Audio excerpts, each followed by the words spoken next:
잘 들리시죠, 사문 형제?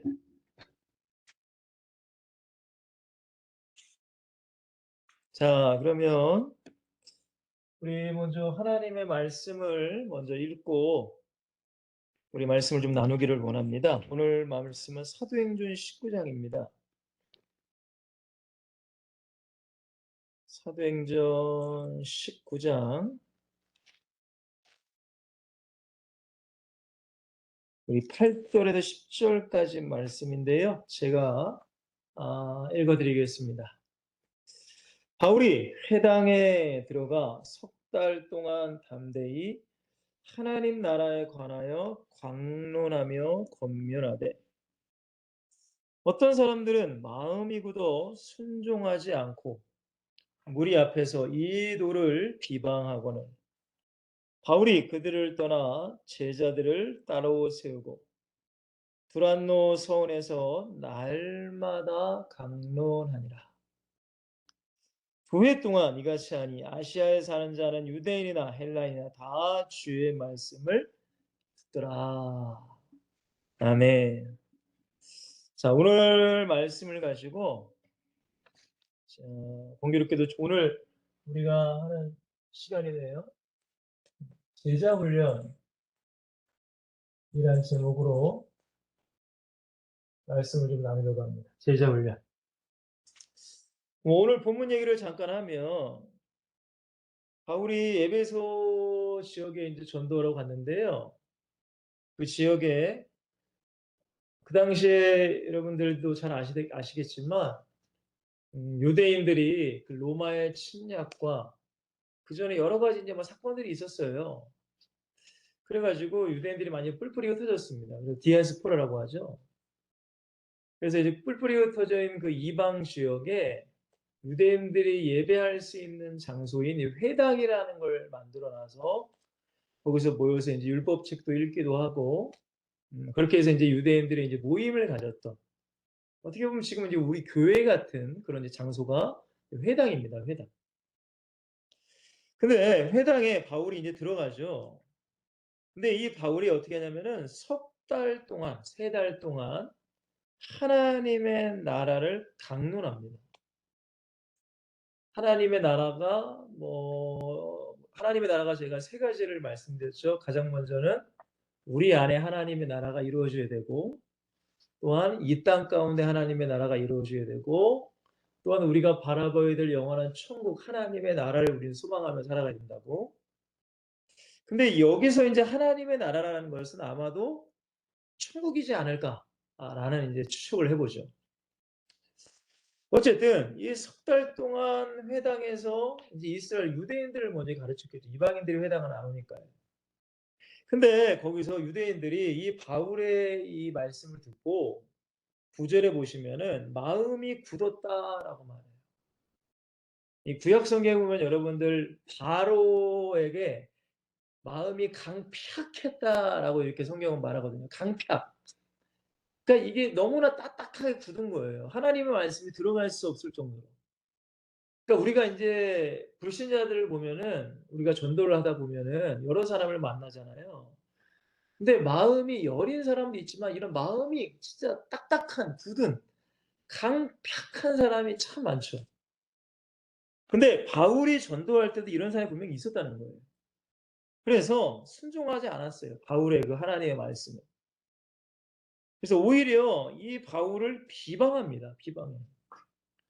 그러니까 바울이 어쩔 수 없이 거기서 떠나서 에베소에 있는 제자들, 그 전에 여러분들이 성경을 보시면은 아볼로라는 사람이 원래 에베소에서 이제 복음을 증거해서 교회를 세우는 곳에 이제 바울이 사실 갔거든요. 지난주도 우리가 잠시 말씀을 나눴죠. 근데 따로 있는 제자들을 이제 따로 세워가지고 우리가 알고 있는 두란노 여러분들 한 번쯤은 들어보셨죠? 두란노 서원이라는 곳에서 날마다 강론을 하게 됩니다. 하나님의 나라에 대한 주님의 말씀에 대한 여러 가지 이제 말씀을 전했겠죠. 그러니까 석 달 동안에 하나님의 말씀을 증거하다가 여기서 이제 제자들을 이제 추려냈어요. 제자. 제자들. 여러분, 우리가 전도할 때에 물론 모든 사람이 복음을 받아들이면 너무 좋겠지만 여러분 그렇지는 못하다는 거죠. 바울도 석 달 동안 회당에서 복음을 증거했지만은 모든 사람이 다 받아들일 수는 없었던 것 같아요. 그래서 제자들 뭐 몇 명인지는 잘 모릅니다. 근데 이 제자들을 세워서 두란노 서원에서 어떻게 해요? 날마다 매일매일입니다. 매일매일. 그래서 이것을 어떻게 했어요? 2년 동안이나 했어요. 2년. 두해라고 나오죠. 두해? 2년. 어떻게 보면은 물론 예수님께서 가장 먼저 이제 제자를 세우시고 제자를 훈련시켰어요. 그죠? 맞죠? 근데 이제 그다음에 바울이 어떻게 보면은 여러 가지 전도 여행을 하면서 뭐 1차 전도 여행, 2차 뭐 여러 가지 4차까지 있잖아요. 순교하까 로마까지 가기.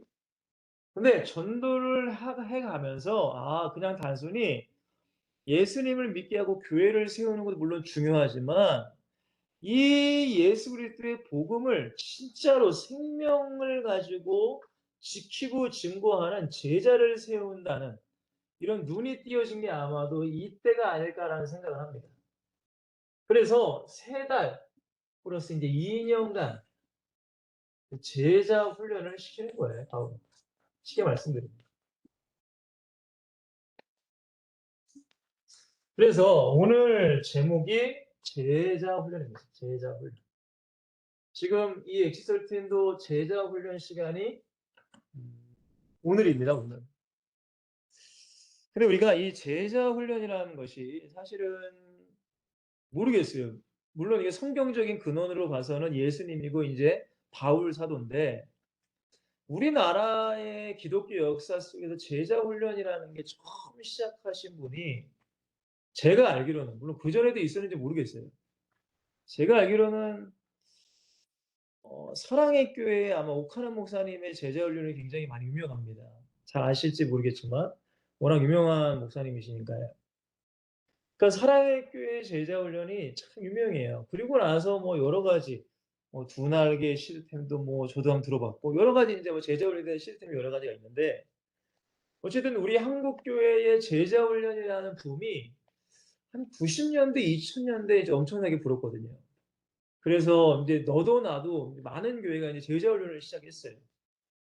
저도 물론 제자 훈련을 받아봤고 물론 제가 섬기는 교회에서 뭐 청소년들이나 청년들도 제가 제자 훈련을 시켜봤고 또 저와 여러분도 이렇게 같이 제자 훈련을 나누고 있는데 물론 제자 훈련의 긍정적인 면도 참 많습니다.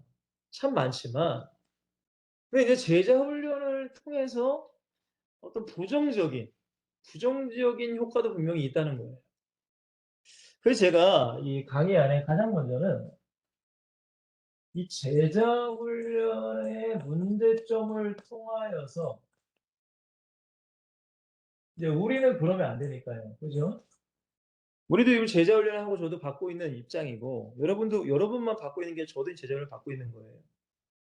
근데 이제 제가 이렇게 저도 해 보고 뭐 저도 받아 보고 또 많은 교회의 이런 어떤 사례들 이런 거를 이렇게 쫙 이렇게 좀 종합해 본 결과 물론 좋은 영향도 물론 있지만 근데 어떤 문제점도 분명히 있다는 거예요. 근데 그 문제점의 가장 큰 문제점이 뭐냐?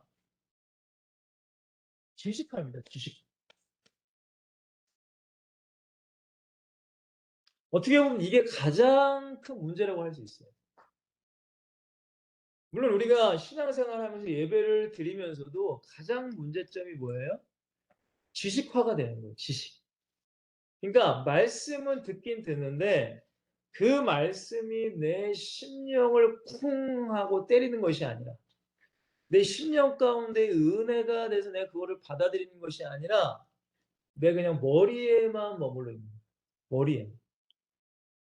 그러니까 여러분들 뭐 이렇게 말씀드리면 좀 이해가 갈 수 있지만 혹시 여러분들이 지금 섬기는 교회에 얼마나 인제 몇 년을 섬겼는지 저는 잘 모르겠어요.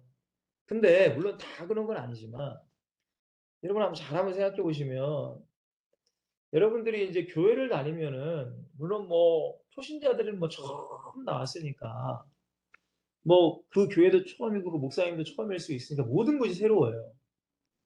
근데 우리가 교회를 1년 다니고 2년 다니고 3년 다니고 좀 오래 다니다 보면은 이제 익숙해지잖아요. 근데 교회 생활도 익숙해지고 여러 가지가 익숙해지는데 목사님의 설교가 이제 익숙해집니다.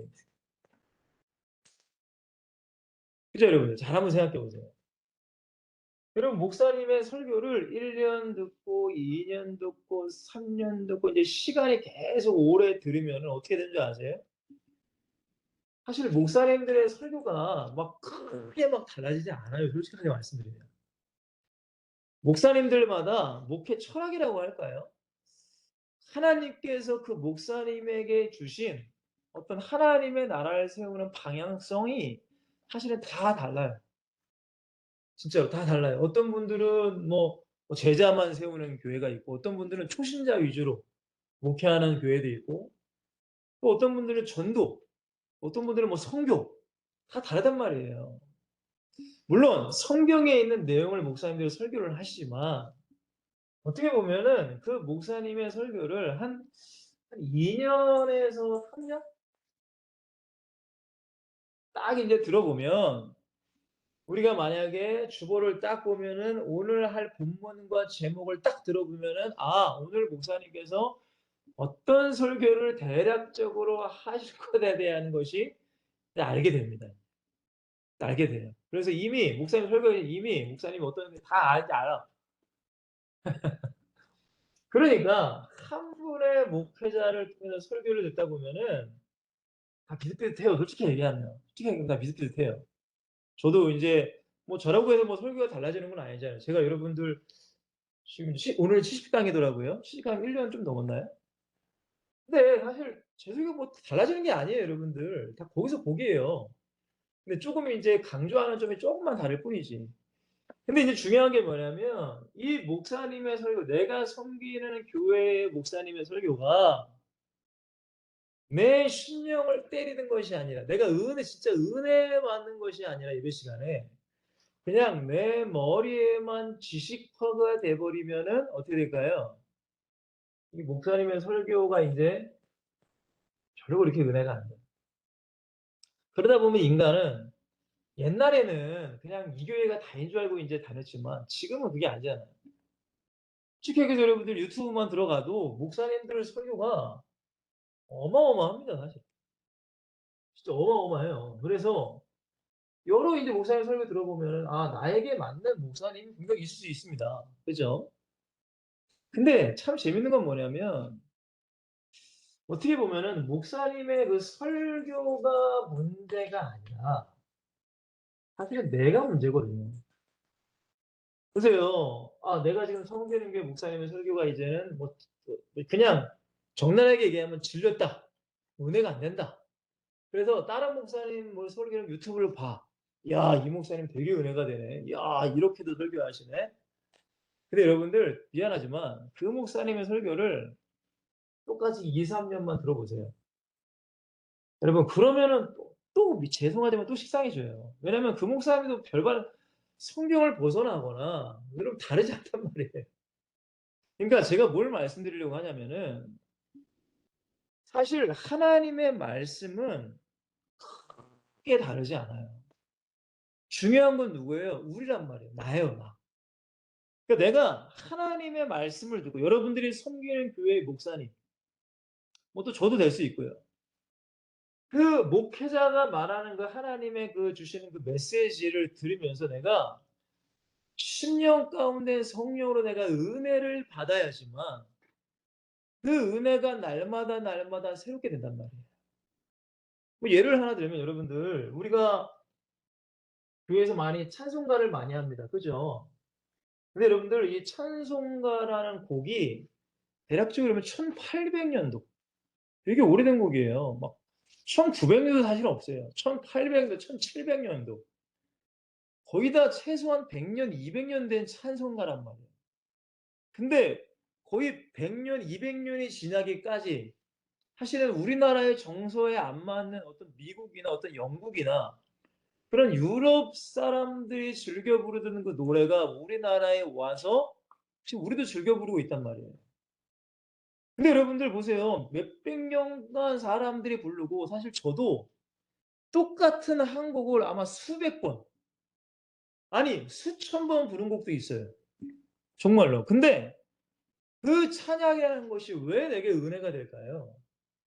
그 찬양의 가사 하나하나가 그 음절 하나하나가 내 머리로서가 아니라 성령께서 내 안에 역사하시면 찬송을 아무리 불러도 아무리 들어도 미안하지만 식상하거나 지루하지가 않아요. 그 은혜가 된다는 거죠. 그죠? 마찬가지예요. 하나님의 말씀은 똑같아요. 여러분들이 누구에게 설교를 듣든 여러분들이 똑같은 섬기는 목사님에게 뭐 5 년이든 10 년이든 15 년이든 20 년이든, 아니 우리 사면 형제 같은 경우는 거의 뭐 어렸을 때 들었을 거 아니에요. 그럼 뭐 이제는 뭐 목사님이 단단했으면서 어떤 제스처와 어떤 눈빛만 봐도 알 수 있을 정도로 그럴 진짜 정도까지 되겠죠. 근데 그 목자를 통해 내가 은혜를 받아야지만 내가 영적으로 살아갈 수 있는 거예요. 근데 어느 순간 그 은혜 받는 것이 내게 딱 멈춰. 그러면 여러분들 죄송해요. 영적인 병에 들어가요. 영적인 병이 뭔지 아세요? 그러니까 지식적으로만 내가 알아간다는 거예요, 하나님을. 내 심령이 아니라 지식, 머리. 근데 이제 제자 훈련이라는 게 가장 큰 문제점이 제가 뭐라고 했죠? 지식화라는 거예요, 지식. 지금 코로나로 인해서 우리가 이제 줌이라는 것을 통해서 뭐 여러 지금 이게 화상 채팅을 통해서 우리가 말씀을 많이 나누고 있는데 물론 굉장히 긍정적인 효과가 있지만 부정적인 효과도 물론 있어요. 왜냐면은 제가 여러분들을 눈을 마주치면서 서로 저는 이렇게 설교를 할 때도 저 혼자 막 얘기하는 것보다는 이렇게 좀 서로 뭐라고 해야 되나요? 커뮤니케이션하게 이렇게 서로 질문도 하고 뭐 대화도 듣고 이런 걸 참 좋아하는데, 근데 줌이라는 게 거의 일방적인 거의 소통에 의해서 하는 거니까. 그리고 여러분들의 반응이나 여러분들의 얼굴 표정이나 여러분들이 뭐 은혜 받았는지 뭐 포럼도 그렇고 여러 가지. 그리고 저는 반드시 예배가 끝나면 반드시 저는 기도를 꼭 해야 된다고 저는 생각하는 사람이에요. 뭐 순복음교회도 잘하서 그런지 모르겠지만 어쨌든 제자 훈련의 가장 문제점이 뭐냐? 이제 지식화예요, 지식. 이게 뭐 한 번, 두 번 계속 듣다 보면은 계속 이것이 내 안에 성령이 역사해서 내 안에 은혜로 역사해야 되는데 이게 머리로만 이제 가는 거죠. 계속 쌓이는 거예요. 그리고 어떻게 될까요? 교리화가 점점 돼 버립니다. 더 나아가 이제 형식화. 사실 어떻게 보면 이게 가장 큰 문제점입니다.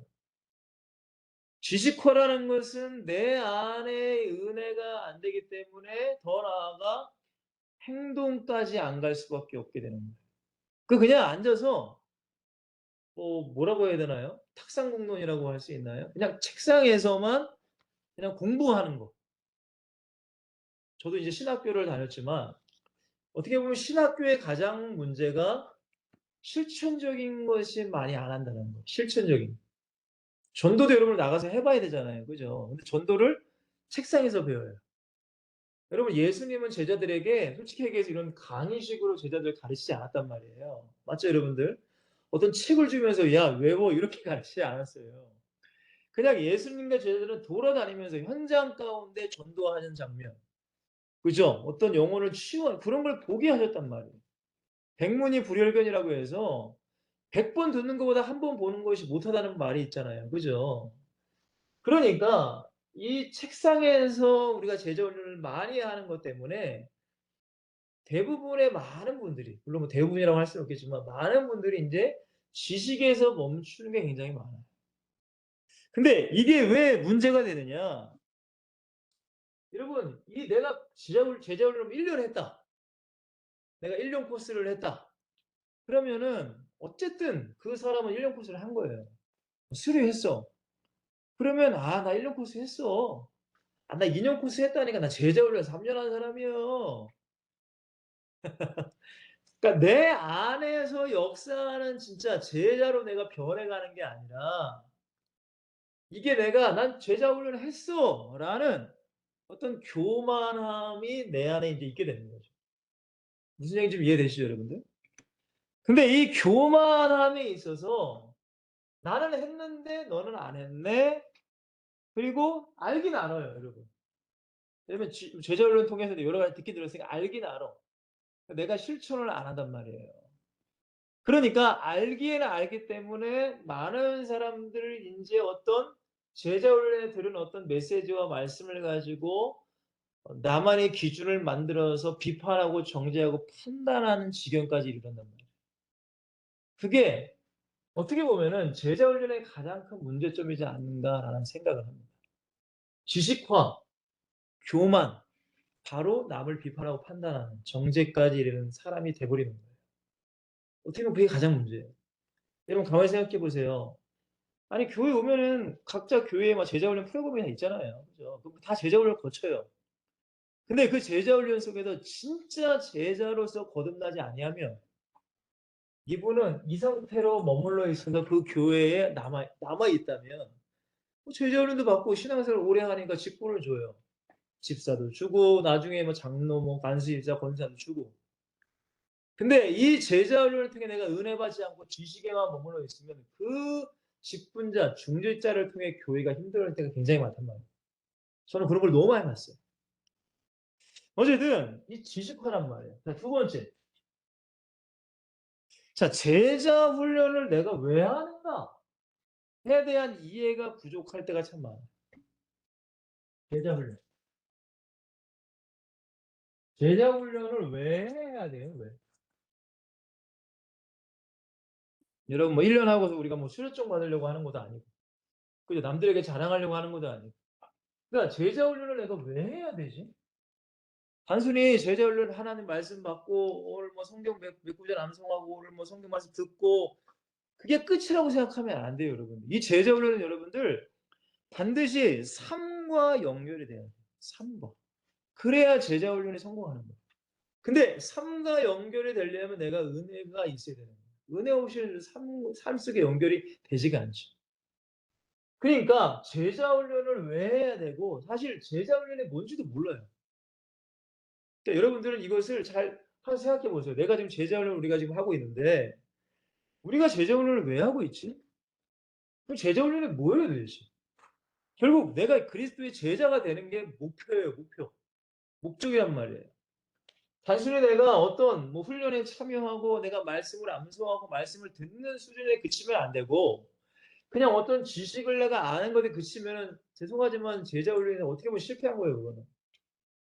진짜 주님이 원하시는 제자를 세우는 게 제자 훈련이 돼야 되는데 그냥 아는 것만 잔뜩 있고 지식만 잔뜩 있고 내 삶 가운데 제자로 살지 아니하면 이건 어떻게 보면 굉장한 비극입니다. 어떻게 보면 진짜.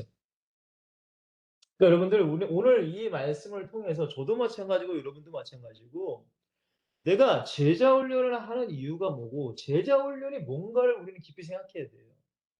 이 시간 여러분들 뭐 직장 생활하시고 공부하시고 피곤하심에도 불구하고 이 자리에 지금 어쨌든 여러분들이 지금 들으시는 것은 제자 훈련을 지금 받고 계신 건데 이게 왜 내가 해야 되는가? 내가 무엇 때문에 해야 되는 가 분명히 아셔야 되죠. 자, 그리고 세 번째는 현장화해 보자입니다. 현장화가 안 돼요. 쉽게 말하면 제가 방금도 말씀드렸지만 배우고 들은 것을 내 삶에 적용시키지를 못한다는 거예요. 삶. 이게 어떻게 보면 가장 중요하죠. 여러분 삶에 적용시키지 않으면 어떻게 보면 의미가 없어요. 여러분 우리가 공부를 잘하는 사람은 우리가 수학을 뭐 공식을 외웠다. 뭐 과학의 공식을 외웠다. 근데 그냥 공식대로만 푸는 게 공부 잘하는 게 아니잖아요. 그죠? 여러 가지의 문제 유형이 나오면 내가 아는 공식을 가지고 여러 가지에 적용시키는 게 공부 잘하는 거거든요. 그죠? 근데 여러분들 내가 배우는 말씀, 내가 들었던 말씀을 그 책상에서 끝나면 쉬면 안 되고 반드시 여러분들의 현장 가운데 적용해 가셔야 된다는 거예요. 여러분들의 현장이 뭐예요? 여러분들 우리가 엑설튼이 서울역은 뭐 뭐예요? 일주일에 한 번, 부산 일주일에 한 번, 거기서만 우리가 전도하는 거라 제가 말씀드리지 않았잖아요. 그죠? 우리의 현장, 가정, 가정이 여러분들의 현장이에요. 여러분 우리가 나 영혼을 사랑해. 밖에서 서울역에 뭐 불쌍한 그 영혼도 전도해요. 근데 집에서는 부모님 말씀도 안 듣고 집에서는 막 깽판 치고 그러면 안 돼. 그거는 여러분들 모순적인 거란 말이에요. 그거는 외식하는 거예요. 외식. 바리새인들이 예수님께서 바리새인들을 가장 많이 책망한 게 너희들은 외식한다는 거예요. 겉과 속이 다르다는 거란 말이에요. 겉과 속이 다르면 안 되잖아요. 그걸 하나님이 제일 싫어해요. 근데 우리가 밖에서는 천사가 되고 집에서는 악마가 되는 그런 많은 성도들이 진짜 많아요. 막. 저도 실제적으로 제가 가르치는 아이한테 들었단 말이에요. 아니 밖에서는 진짜 교회는 천사표 권사님이죠. 진짜야. "아이고 누구 왔니?" 하면서 "아이고 우리 이뻐라." 하는데 그 권사님의 아들이 저에게 직접 고백했어요. "목사님 제가 너무 힘들어요." 왜? 그때 내가 전도사였구나. "전도사님 제가 너무 힘들어요." "왜? 무슨 일이야?" "이거는 아무한테도 비밀입니다." 하는데 제가 얘기하고 있네. 뭐라고 하느냐. 우리 어머니가요. 교회에서는 그렇게 천사편데 집에만 가면은 악마가 된다는 거예요. 그냥 욕이 끊이지 않는데 제가 그걸 듣고 충격 먹었단 말이에요.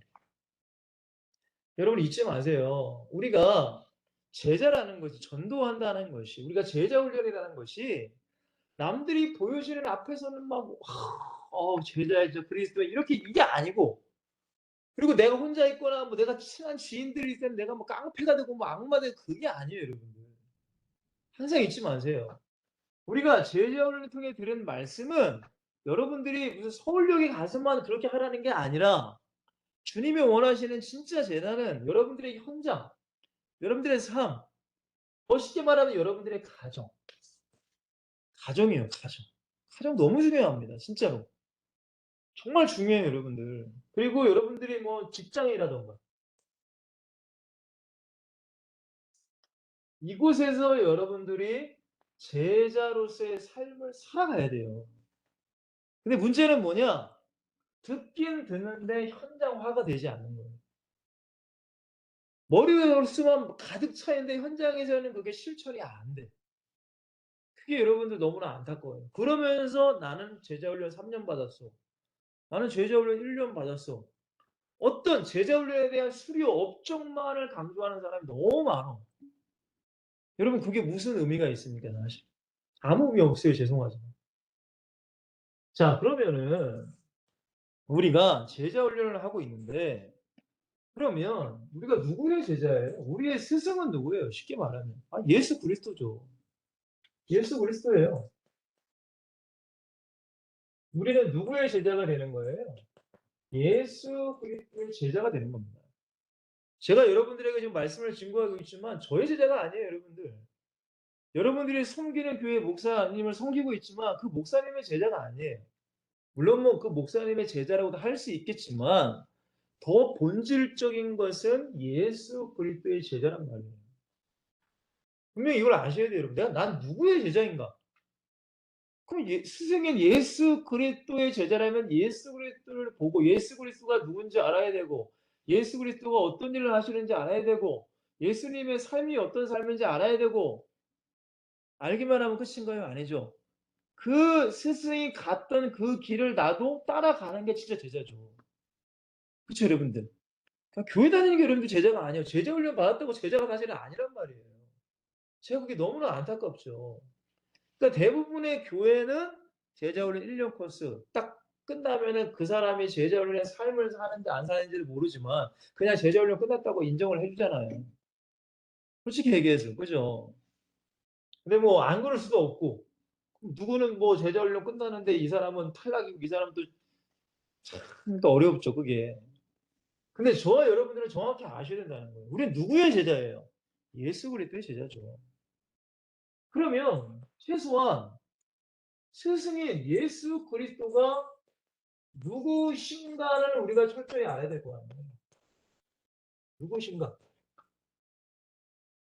여러분 예수님이 누구세요? 여러분 초신자 아무도 안 계셔도 제가 뭐 이렇게 얘기하면 '아이 목사님 우리를 뭐 무시하시나.'고 생각할 수 있겠지만은 여러분 예수님이 누구세요? 우리의 구원자입니다.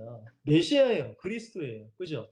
성경을 뭐 여러 가지 얘기하시면은 이분은 하나님, 삼위일체 하나님이시고 그죠? 참 하나님이시고 또 뭐 성자 하나님이시고 그다음에 이분이 성령으로 잉태해서 이 땅에 오셔서 우리의 죄를 위해서 묻히고 피 흘려 주신 그 하나님 예수님이란 말이에요. 근데 이 예수님이 누구신가에 대한 질문이 여러분들이 지식적으로도 알아야 되지만 여러분들의 가슴 속에서도 이분이 누군가를 알아야 돼요. 이게 중요한 거예요. 여러분 제가 항상 말씀드리잖아요. 머리로 아는 것과 내 심령에서 내 마음에서 아는 거는 완전 다른 거예요. 제가 이 얘기 말씀드렸잖아요. 가장 쉬운 예로. 제가 어렸을 때 저는 교회 다녔어요. 진짜 열심히 다녔어요. 왜냐면은 교회 안 가면 엄마한테 혼나니까. 제 이유는 단 그 이유가 딱 하나였어요. 전도사님의 말씀이 너무 은혜가 돼서 찬양 가운데 너무 눈물이 나서 미안한 그런 거 하나도 없어요. 제로. 단 하나. 교회 안 가면 엄마한테 혼나는 거. 그거였어요. 제가 어릴 때 교회 다닌 거. 근데 교회 가면은 전도사님이나 뭐 설교하잖아요. 전도사님이 설교하시고 또 뭐 국반 선생님이 뭐 공각 공부 같은 거 하시고. 근데 항상 설교 가운데 우리 그리스도의 복음의 본질이 뭐예요? 모든 인간은 죄인이고 그 죄인을 위해 예수님이 이 땅에 오셨다는 거잖아요. 십자가에 죽으셨다. 근데 여러분들 보세요. 죄인이라는 걸 제가 어렸을 때 얼마나 많이 들었겠어요. 죄인이다, 죄인. 야, 넌 죄인이야. 넌 죄인이라니까. 이 얘기를 여러분 얼마나 많이 들었겠어요. 제가 어렸을 때. 설교 시간마다 들었어요. 공부 시간마다 들었어요. 근데 중요한 건 뭐예요? 머릿속으로는 내가 죄인인 건 알겠어. 그래, 나 죄인이야. 다 죄인이가 죄인이야. 그래, 나도 죄인인 것 같아. 중요한 건 뭐예요? 내 안에서는 죄인이라는 게 안 믿어지는 걸 어떻게 하냐, 이거. 미치고 팔짝 뛰는 거죠, 진짜. 그렇잖아요. 저 보기보다 어렸을 때 되게 모범생으로 자랐거든요. 어머니의 말씀은 무조건 순종. 엄마가 무서웠으니까. 혼날까 봐. 그리고 교회에서도 무조건 순종. 왜? 엄마가 무서웠으니까. 혼날까 봐. 그리고 학교 가서도 무조건 순종. 왜? 엄마한테 혼날까 봐. 그러니까 저는 교회에서, 학교에서, 집안에서 모범생이었어요. 불순종을 해본 적이 제 기억으로는 거의 없어요. 아예 없어, 나. 바울이 그러잖아요. 빌립보서 3장 6절인가요? 나는 율법으로는 흠이 없다. 저는 율법까지는 아니지만 어머니의 말씀에 나는 흠이 없는 사람이야. 진짜로. 그러니까 여러분들 잘 들어보세요, 여러분들. 머리로서는 죄인인 건 알긴 알겠어. 하도 얘기하니까 뭐 세뇌시키는 거지. 아니 북한 사람들 그 김정은, 김일성 사장이 막 세뇌시키면은 진짜 김일성이 시민이 되는 것처럼 아니 머릿속으로는 알겠는데 중요한 건 뭐예요? 내 안에서는 그게 용납이 안 되는 걸 어떻게 하냐 이거예요. 무슨 말인지 이해되시죠, 여러분들? 여러분들 아마 다 어렸을 때부터 교회 다니시면 공감될 수 있어요. 왜? 아니 태어날 때부터가 우리가 예수님 믿을 수 없잖아요. 솔직하게 그죠? 그러니까 예수님이 누구시라는 질문에 여러분들이 물론 머리로도 알아야 돼요. 예수님이 누구신지 머리로 알아야죠.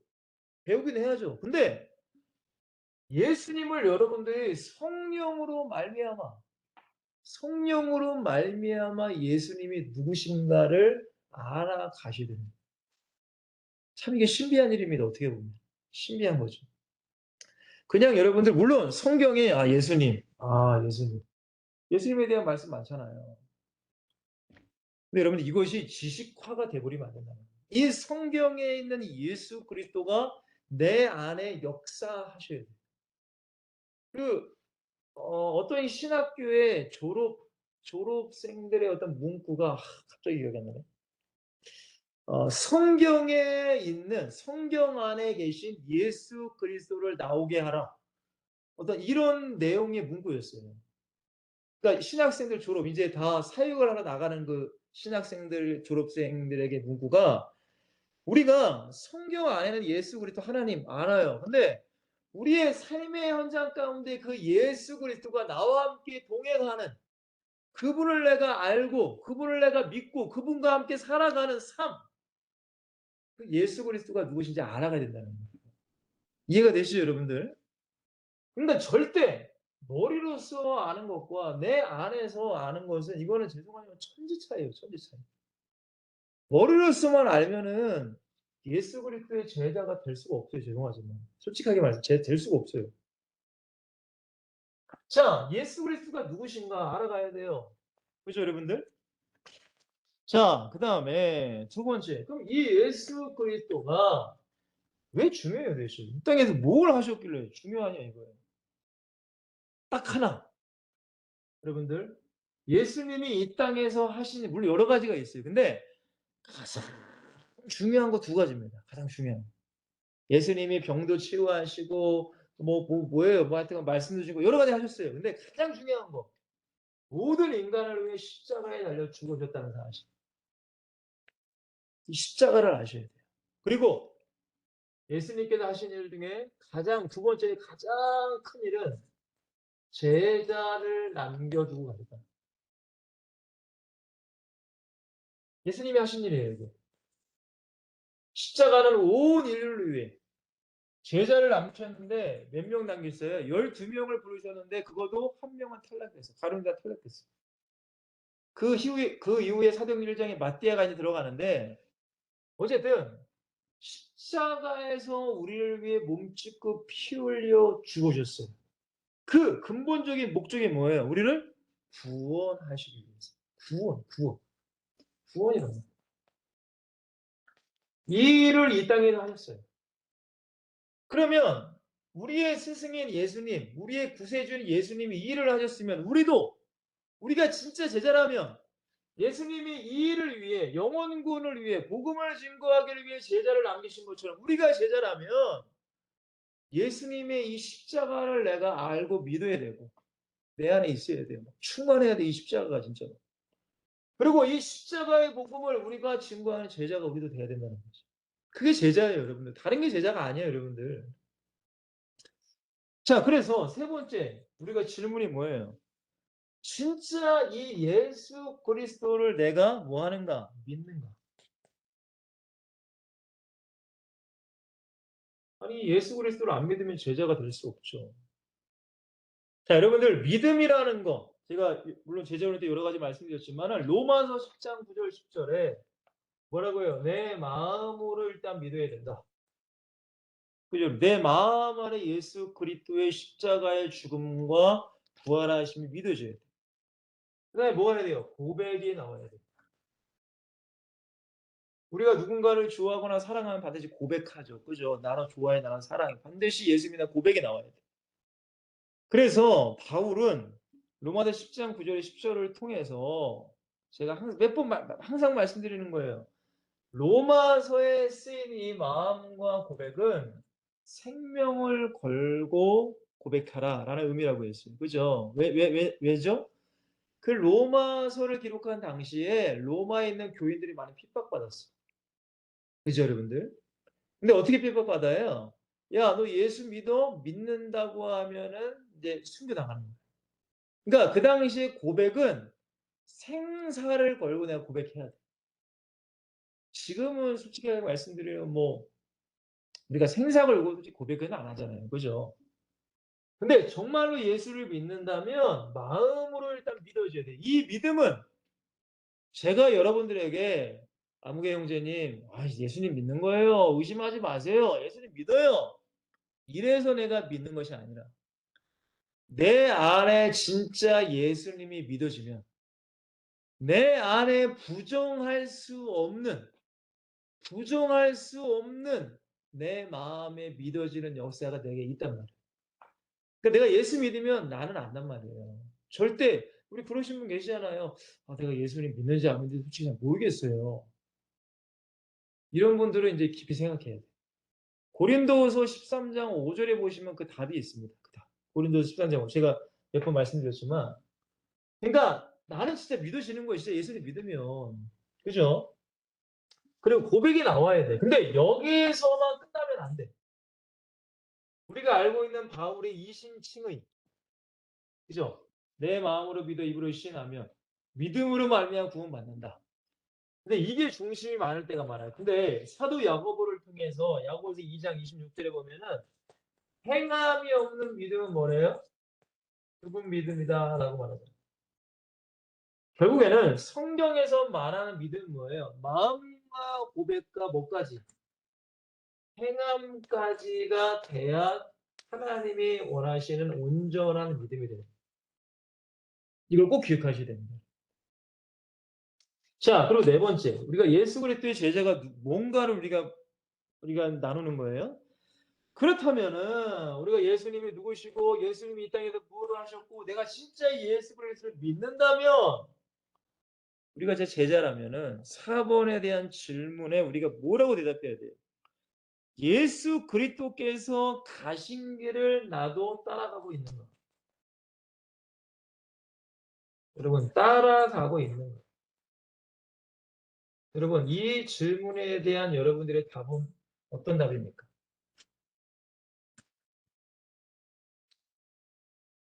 여러분, 제자의 길이라는 것은 항상 잊으시면 안 돼요, 여러분들. 물론 우리가 예수님의 제자로 산다는 것이 행복한 길이고 축복의 길이지만 또 바꿔서 말하면 고난의 길일 수도 있어요. 우리가 그러잖아요. 예수 믿으면 잘 돼야 돼. 복 받아야 돼. 그래서 복 받아라. 그런 사람들은 아멘 합니다. 근데 뭐라고요? 예수를 위해 죽어야 됩니다. 이게 솔직한 우리의 인간의 마음이란 말이에요. 근데 여러분들 잊지 마세요. 물론 구약에는 뭐 아브라함이나 다윗이나 정말 부자가 많았죠. 물질적인 부자. 근데 여러분들 그것이 하나님이 원하시는 초점이 아니라는 거예요. 이걸 꼭 기억하셔야 돼요, 여러분. 질문 드릴게요, 여러분들. 바울이 여러분들 이 땅에 무슨 바울의 이름에 있는 무슨 뭐 땅이 있었나요? 바울의 이름에 무슨 집이 뭐 땅 문서나 뭐 집 문서 있었어요? 여러분 솔직히 말씀 바울이 가장 믿음이 좋은 사람이었는데 성경에 보면은 그 사람은 이 땅에 남겨둔 게 아무것도 없어요, 여러분들. 우리가 마태복음 5장에 보시면 팔복이 나오잖아요. 그죠? 뭐 의에 줄이고 목마른 자는 그렇죠? 뭐 이런 심령이 가난한 자는 그게 복이 나오잖아요. 근데 거기에 보시면 여러분들 육신적인 복은 사실 하나도 없어요. 죄송하지만 다 영적인 복이란 말이에요.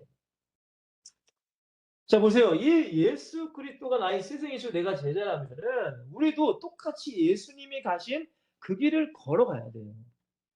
그리고 예수님이 가신 길은 뭐죠, 여러분들? 예수님께서 뭐라고 하세요? 아니 새도 그렇고 여우도 그렇고 자기의 집이 있는데 나는 머리 둘 곳이 없다는 거예요. 이 땅에는. 근데 예수님은 이 땅에 여러분들 섬김을 받으러 오셨다고도 말씀하지 않아요. 내가 너희를 섬기려 하고 그 섬김의 그 뭐예요? 주님의 가장 최고봉 십자가에 죽기 위해서 내 목숨을 너희들에게 대속물로 주기 위해서 왔다라고 말하잖아요. 그러니까 예수님이 가신 그 길은 물론 축복의 길이고 영광의 길이셨지만 반대로 말하면 굉장한 고난의 길이고 희생의 길이었어요. 그러니까 제자도 마찬가지예요. 제자도. 물론 예수님과 함께 가는 이 제자의 길이 예수님이 함께하니까 행복하고 축복이죠. 근데 우리의 삶의 현장에서는 고난의 길일 수도 있고 때로는 고통의 길일 수도 있고 때로는 희생의 길일 수도 있어요. 여러분 기독교 2000년 역사에 많은 선교사님들의 삶과 뭐 우리나라의 주기철 목사님이나 손영원 목사님이나 많은 분들의 삶을 보면 정말 그 길은 너무너무 힘든 길이었어요. 여러분 제가 말씀드렸잖아요. 손영원 목사님이 신사참배 거부로 감옥에 들어가셨단 말이에요. 감옥에서 5년을 넘게 계셨 걸로 제가 알고 있어요. 여러분 서대문 영무소를 가보신 분인지 모르겠는데 서대문 영무소는 사람이 살 곳이 못 돼요, 진짜로. 정말로 거기 살 곳이 못 됩니다, 여러분들. 고문, 아침 새벽부터 밤 늦게까지 고역, 노역이죠, 노역. 그리고 밥은요, 여러분들 온전한 밥도 나오지 않았어요. 쌀이랑 돌이랑 섞여 나와서 그 돌을 골라내고 밥을 먹으면 얼마나 배고프겠냐 이거. 여러분 그 생활을 5년을 넘게 해요. 뭐 안 하고 신사참배 안 하고. 제가 말씀드렸죠. 그 당시에 90%가 넘는 많은 교단과 목사님과 성도님이 다시다시피 합의를 합니다. 근데 이런 몇 분 10%의 미만의 분들만 다시다시피 합의를 안 해요. 그러니까 고통을 당하는 거예요. 근데 여러분들 90%의 그분들의 믿음을 통해 이 한국 교회가 세워진 것이 아니라 10%의 순교하신 그 제자의 길을 걸어가신 그 믿음의 사람들을 통하여서 이 한국 땅에 놀라운 부흥의 역사가 일어났다는 거예요. 여러분, 제자라는 걸 여러분들 기억하셔야 돼요. 자, 그러면 이 제자가 여러분들 금방 될까요? 여러분 어떻게 생각하세요? 제자. 여러분, 예수님도 제자를 3년 6개월 동안 훈련시켰어요. 근데 그것도 잘 안 돼서 부활하시는 40일 동안 또 가르쳐서 제자를 또 가서 또 가르쳐서 또. 여러분, 바울은 스스로 이 아라비아라는 곳에 3년이라는 시간 동안 하나님과 말씀과 기도를 통해 묵상합니다. 훈련 받는 거예요, 훈련. 여러분, 뭐 우리가 지금 뭐 유명한 선수죠. 축구 선수 중에 뭐 손흥민 선수라는 그 선수가 있잖아요. 근데 그 손흥민 선수가 지금 막 굉장히 잘하잖아요. 프리미어리그에서 득점왕까지도 하고. 근데 그 선수의 아버지가 굉장하신 분입니다. 제가 봤을 때 그 아버지가 진짜 대단하신 분이에요.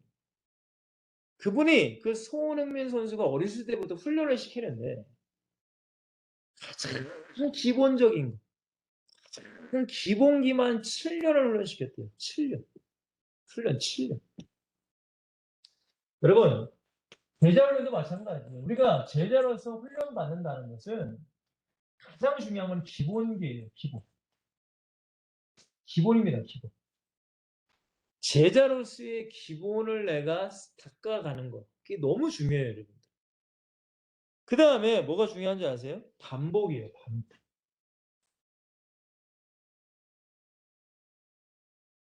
같은 것을 반복하는 거예요. 이게 기본이죠. 그죠? 반복하는 거예요. 반복. 반복. 뭐 제 아이들도 지금 수학 공부를 하던데 반복해서 문제를 풀어요. 반복. 이 수학, 뭐 숫자만 다른 건데 반복한단 말이에요. 그래야 내가 훈련되지는 거예요. 자, 그러면서 어떻게 돼요? 강도를 더 세게 하는 거예요. 강도를 높여가는 거예요. 제가 여러분들 이 운동하는 걸 좋아하거든요. 헬스하는 걸 굉장히 좋아하는데 요즘에 이제 뭐 사역하느라 시간이 없어서 거의 뭐 못하지만 근데 여러분들 우리의 몸도 마찬가지예요. 우리의 몸도 맨 처음에 만약에 뭐 팔 운동을 한다. 그러면 맨 처음에 이렇게 뭐 이렇게 아령을 들잖아요. 그 맨 처음에 굉장히 아파요, 여러분. 막 쑤셔요, 막. 막 해보신 분 알아요. 하체 운동 하잖아요. 그래서 하면 기어가요, 진짜. 이러고 이제 기어갑니다. 하체 운동 이제 제대로 하면. 초반에. 근데 이것을 반복해요. 그러면 이 근육이란 것이 참 재밌어요. 익숙해져요. 근데 익숙해지면 성장하지 않아요. 그러니까 더 무게를 높이던가 횟수를 늘려가요. 그래야지만 더 강도가 세죠. 제자 훈련도 마찬가지예요, 여러분들. 모든 거 마찬가지예요. 기본이 너무나 중요하고 반복해야 되고 어느 정도 익숙해지면 강도를 올려야 돼요. 자, 그러면 제자 훈련 중에서 뭘 훈련받아야 될까요? 가장 먼저는 뭘까요? 말씀이에요.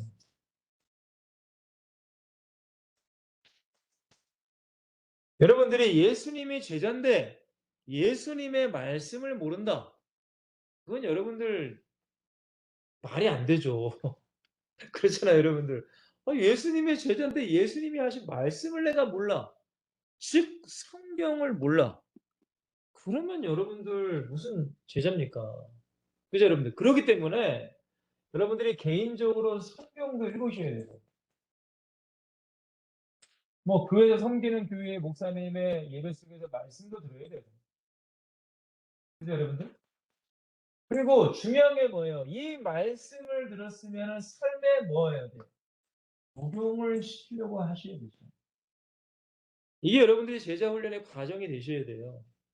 여러분 이것이 단기간에 되면 너무 좋습니다. 근데 여러분 다시 한번 말씀드리지만은 제자들도 3년 6개월 플러스 40일. 바울도 3년 이상 그렇게 훈련을 받았습니다. 지금 오늘 본문에도 바울이 제자들을 2년간 두란노 서원에서 말씀을 가르쳤다고 말하잖아요. 근데 그거는 매일이었어, 매일. 그쵸. 근데 우리는 뭐 일주일에 한 번 제자 훈련 일주일에 한 번 있고 물론 여러분들이 신앙생활을 하고 있지만 그러니까 이 말씀의 훈련이 어떻게 보면 매일 이루어져야 돼요. 제자라면. 제자만 아니면 뭐 상관없겠지만 여러분들이 제자라면 우리가 제자 훈련이 오늘 제목이니까 제자라면은 말씀으로 계속 이루어져야 돼요. 제가 여러분들 이 주의종에 부르심 받기 전에 제가 세무회계과를 다녔거든요. 세무회계. 세법. 굉장히 골치 아픕니다. 세법. 근데 여러분들 법이라는 게 골치 아픈 게 뭐냐면 부동산법도 마찬가지고 뭐 헌법도 마찬가지겠지만 법이 개정이 돼요. 바뀐다는 거예요. 그러니까 이것을 매일매일 공부를 해 나가야 돼요. 그러니까 뭐 우리가 뭐 한 번 뭐 공부 딱 했으면 끝이 아니라 그러한 직업에 종사하시는 분들은 사실은 계속 공부를 해야 돼요. 영어도 마찬가지예요. 영어 공부도 끝이 아니잖아요. 계속 공부를 해야 돼요. 모든 것은 다 계속. 근데 하나님의 말씀도 마찬가지예요. 하나님의 말씀도 내가 무슨 성경 100도 읽어서 땡이 아니에요. 죽는 그날까지 성경 읽어야 되고 죽는 그날까지 예배해야 되고 죽는 그날까지 하나님의 말씀을 가지고 내 삶에 적용시켜 나가야 되는 거예요. 그게 제자예요, 여러분. 너무나 중요합니다. 이게.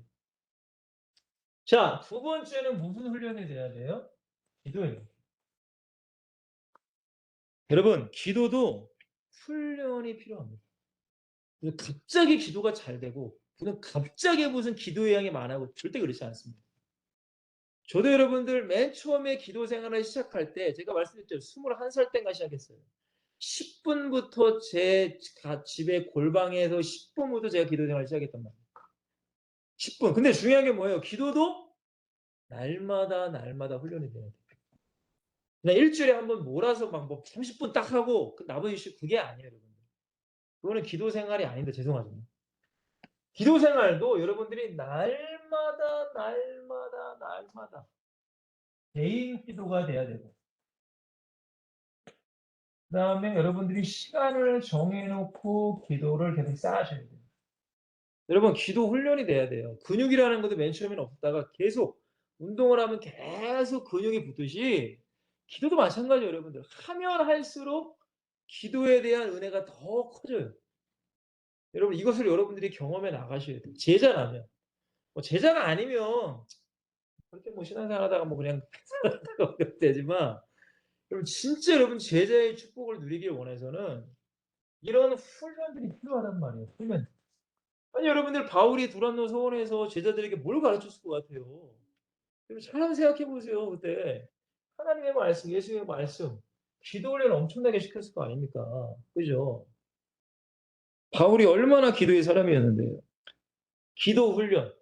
자, 세 번째는 순종하는 훈련을 쌓아가셔야 돼요. 순종하는. 이런 순종이라는 것은 나를 내려놓는 거예요. 나를.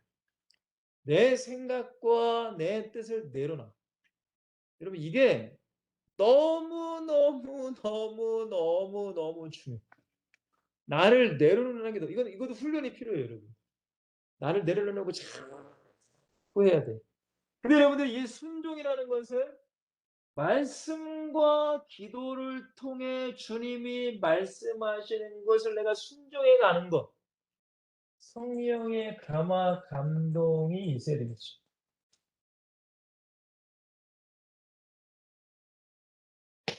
여러분 말씀과 기도 없이 순종하는 거는 쉽지 않죠. 그죠 여러분들? 그렇기 때문에 여러분들에게 매일매일 말씀과 기도를 해 나가라는 거예요. 이게 훈련이에요 여러분. 훈련. 자 그리고 마지막 네 번째는 전도죠. 제자가 여러분들 전도 안 하면 안 되겠죠. 그죠? 참 감사한 것은 엑지솔티는 그래도 한 달에 한 번씩 여러분들이 현장에 나가서 전도하는 게 사실 어마어마한 거예요. 사실. 진짜로 어마어마한 경험이고 어마어마한 은혜가 돼요. 근데 여러분들 이 말씀 기도 순종과 함께 전도를 해 나가셔야 돼요. 여러분 여기서 하나라도 빠지면 안 돼요. 이 네 가지의 사이클이 여러분들의 삶 속에 대해서 돌아가야 돼요. 제자라면. 근데 여러분들 만약에 여기서 네 가지 중에서 전도를 하는데 내가 기도를 안 해. 이런 문제가 생겨요. 내가 성경은 보는데 기도는 안 해. 그럼 문제가 생겨요. 기도는 하는 애가 순종 안 해. 그럼 문제가 생겨요. 여러분 보세요. 우리 몸이 사람이 죽는다는 게 여러분들 몸이 다 아파서 죽는 게 아니에요. 어떤 한 기관이 망가지면 죽는 거잖아요. 그죠?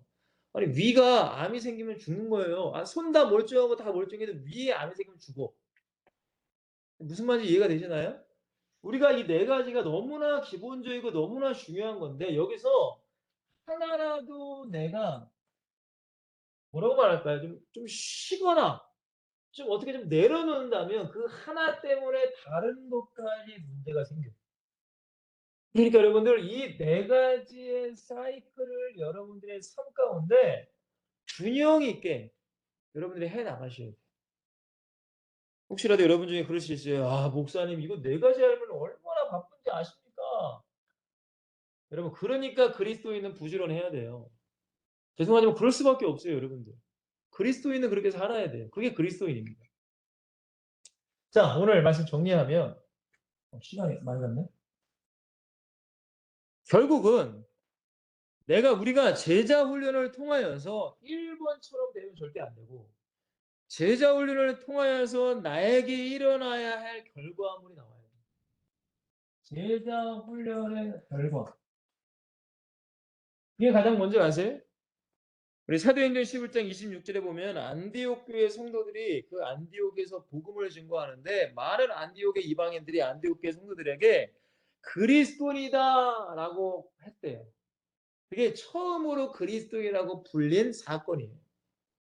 근데 여러분들 그 안디옥에 있는 그 예수 안 믿는 많은 사람들이 이 예수 믿는 사람을 그리스도라고 한 것은 그 안디옥의 성도들이 교회에서만 그렇게 잘한 것이 아니라는 거예요. 그들의 뭐 가운데 삶 가운데서도 인정받는 사람들이 그리스도인이라는 거예요. 여러분 이게 무슨 말인가? 여러분들의 가정에서도, 여러분들의 직장에서도, 여러분들의 현장에서도 인정받는 그리스도인의 모습이 돼야 돼요.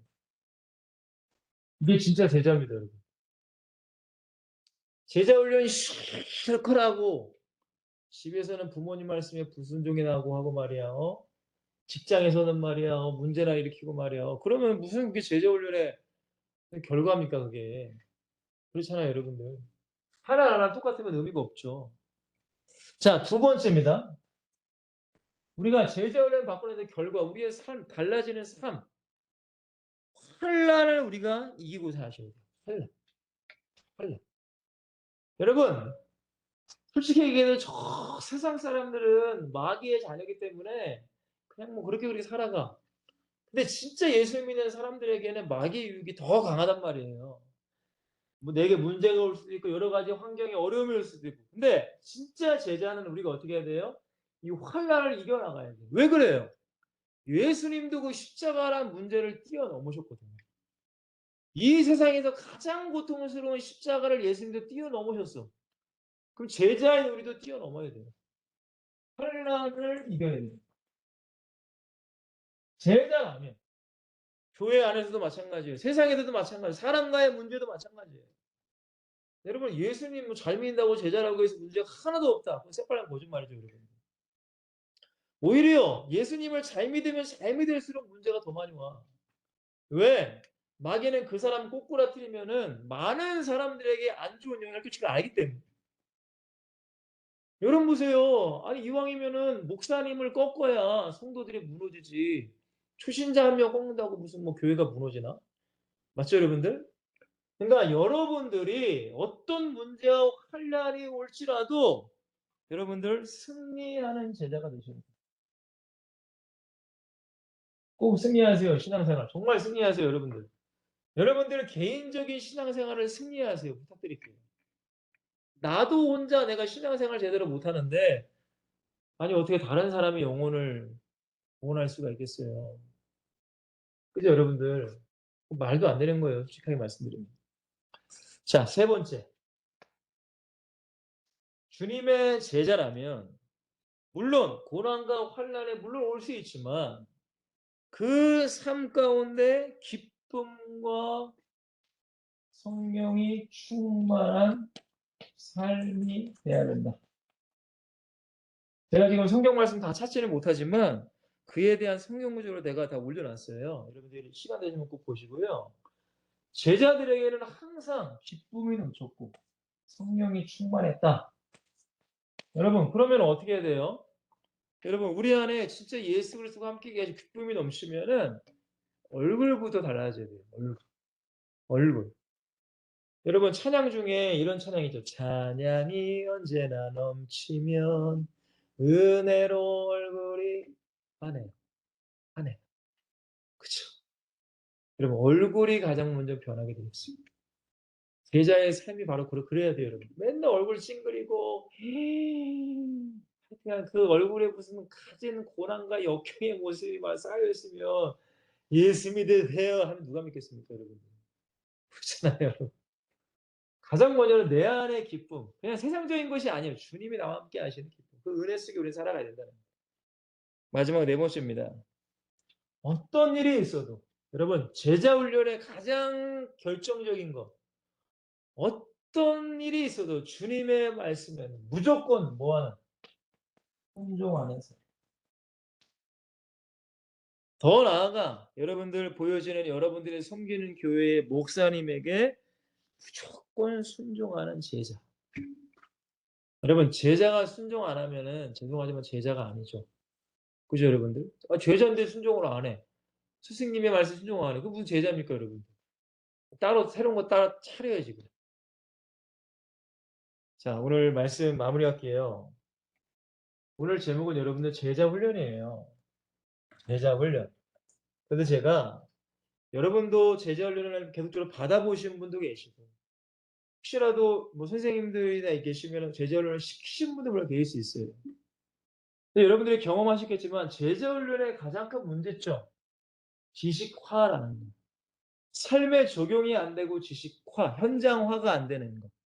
그냥 내 머리에만 가지고 있고 삶의 속에 내가 살아가지 않는 거.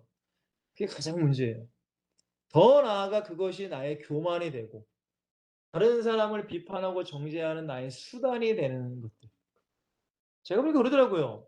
나 제자 훈련 3년, 5년 했어. 이러신 분들 굉장히 많더라고요. 여러분 잊지 마세요. 우리는 누구의 제자예요? 예수 그리스도의 제자예요.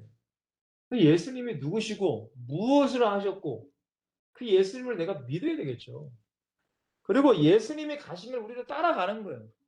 여러분 예수님은 이 땅에서 어떤 사람에게 칭찬받고 축복받고 인정받지 않으셨어요. 예수님은 그 뭐예요? 예루살렘 입성할 때도 어린 낙이 타셨단 말이에요. 웅장한 말을 타고 간 게 아니에요. 백마 타고 간 게 아니야. 신천지 이만희처럼. 하늘궁에 무슨 허경영처럼 그런 하얀 말 타고 뭐 등장하신 게 아니란 말이에요. 가장 보잘것없는 어린 낙이 타고 입성하셨어요. 그리고 그렇게 사랑했던 이스라엘 하나님의 백성들에게 손가락질 당하고 돌에 맞고 그 십자가의 고난의 길을 걸어가셨단 말이에요. 그게 주님이 가신 길이야.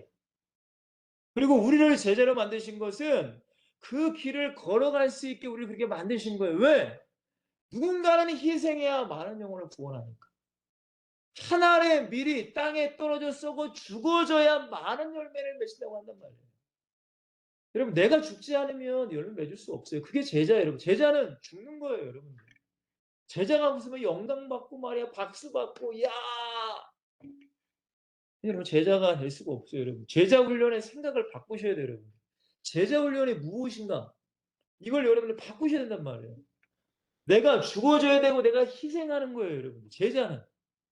그래서 이 제자가 훈련받는 이런 제자가 되기 위해서는 뭐가 필요하겠어요? 말씀과 기도와 순종과 전도의 훈련이 필요하다. 하루 이틀이 되는 게 아니란 말이에요, 여러분. 하루 이틀이 이게 되면은 다 제자가 되게요? 말도 안 되죠, 그죠? 여러분들 날마다 이런 훈련이 여러분들이 돼서 여러분들의 제자로서의 삶의 결과가 제가 네 번째 이게 여러분들의 삶 가운데 막 나타나야 돼요. 그 사람이 그리스도의 제자고 이 사람을 통해 많은 역사가 일어날 줄 믿습니다. 오늘 제자 훈련 이 말씀을 여러분 들으시고 여러분들은 예수 그리스도의 제자인가를 여러분 깊이 한번 묵상해 보시고 내가 지금 제자로서 훈련을 내가 지금 잘 받고 있는가? 여러분들 그것도 묵상해 보시고, 또한 마지막으로 여러분들의 삶의 현장 가운데 내가 제자로서의 결과물들이 나타나고 있는가를 여러분들이 묵상하셔서 더욱더 제자로서 거듭날 수 있는 우리 사랑하는 시설팀 여러분들이 다 되시기를 주님으로 간절히 부탁을 드립니다. 자, 기도합시다. 하나님 감사합니다. 오늘 제자훈련이라는 메시지를 들었습니다.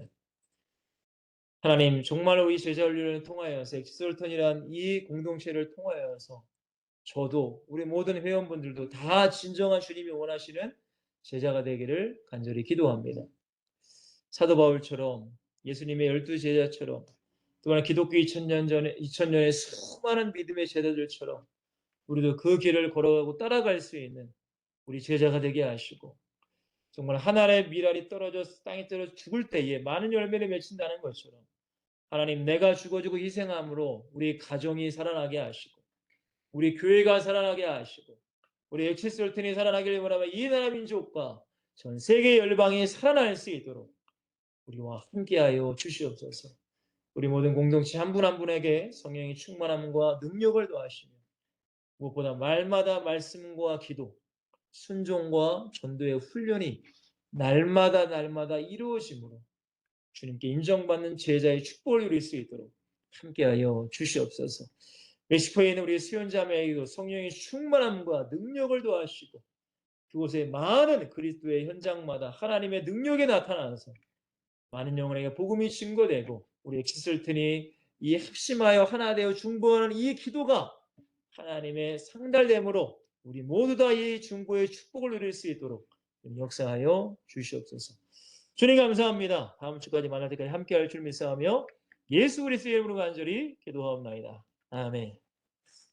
여러분들 건강하시고요. 제자로서 승리하시기를 저는 또 기도하겠습니다. 다음 주에 만나도록 할게요.